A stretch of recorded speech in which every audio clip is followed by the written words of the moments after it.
Again, your dedication and hard work is appreciated by a grateful nation. And we understand your daily struggles too, and are working hard to tackle these challenges. We know that for 2 straight years, we have not increased the minimum wage, and so after consultation with key stakeholders, I have directed that the minimum wage be increased by 18%.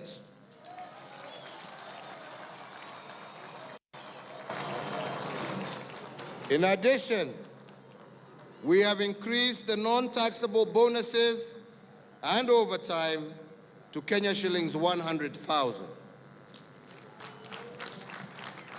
I know that employers are concerned about increased wages and its impact on the economy.